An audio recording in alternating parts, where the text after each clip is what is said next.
നമസ്കാരം, മലയാളി വാർത്തയിലേക്ക് സ്വാഗതം. കഴിഞ്ഞ ദിവസം കോഴിക്കോട് തിക്കോടി ഡ്രൈവിൻ ബീച്ചിൽ 4 വിനോദസഞ്ചാരികൾ തിരയിൽപ്പെട്ട് മരിച്ചു. കൽപ്പറ്റ സ്വദേശികളായ അനീസ, വാണി, ബിനീഷ്, ഫൈസൽ എന്നിവരായിരുന്നു മരിച്ചത്.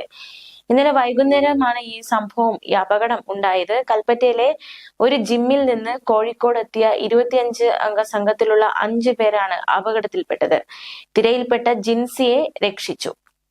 5 പേരും കൈപിടിച്ച് കടലിൽ ഇറങ്ങിയതിനിടെ ഒരാൾ വീണു. കൂടെ ഉണ്ടായിരുന്ന 3 പേർ വീണയാളെ രക്ഷിക്കാൻ ശ്രമിച്ചു. അതിനിടയിൽ തിരയിൽപ്പെട്ടു. നാട്ടുകാരും മത്സ്യത്തൊഴിലാളികളും നടത്തിയ രക്ഷാപ്രവർത്തനത്തിലൂടെ 3 പേരെ കരക്കെത്തിച്ചു. ഉടൻ കൊയിലാണ്ടി താലൂക്ക് ആശുപത്രിയിൽ എത്തിച്ചു. പക്ഷേ മരിച്ചു.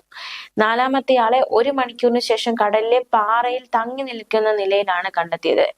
മരിച്ച അനീസ, വാണി, ബിനീഷ് എന്നിവരുടെ മൃതദേഹം കൊയിലാണ്ടി താലൂക്ക് ആശുപത്രിയിലെ മോർച്ചറിയിലേക്ക് മാറ്റി.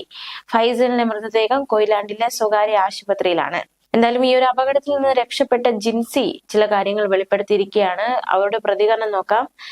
5 പേര് കൈകോർത്ത് പിടിച്ച് കടലിൽ ഇറങ്ങി. ഒന്നിച്ചാണ് കടലിലേക്ക് ഇറങ്ങിയതെന്നും അതിനിടയിൽ തിരയടിച്ചാണ് അപകടം ഉണ്ടായതെന്നും ജിൻസി പറഞ്ഞു. ഞങ്ങൾ എല്ലാവരും സാധാരണ കടലിറങ്ങുന്നത് പോലെ തന്നെയാണ് ഇറങ്ങിയത്. കുറച്ച് മുന്നോട്ട് ഇറങ്ങിയപ്പോൾ കുഴപ്പമൊന്നും തോന്നിയില്ല. ഞങ്ങൾ എല്ലാവരും ഒരുമിച്ച് നിന്ന് ഇറങ്ങി. അപ്പോഴാണ് വലിയൊരു തിര വന്നത്. എല്ലാവരും പോയി. ആരോ വന്നിട്ട് എന്നെ പിടിച്ചത് കൊണ്ട് ഞാൻ രക്ഷപ്പെട്ടു. ഞങ്ങളെ തിര വന്ന് കൊണ്ടുപോയി. എത്ര നീന്തിയിട്ട് മുന്നോട്ട് പോരാൻ പറ്റിയില്ല. ആഴ്ന്നാഴ്ന്ന് മൂടിപ്പോയി.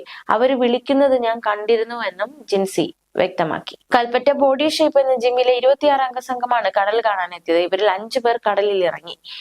തിരയിൽപ്പെട്ടവരിൽ ഒരാൾ മാത്രമാണ് രക്ഷപ്പെട്ടത്.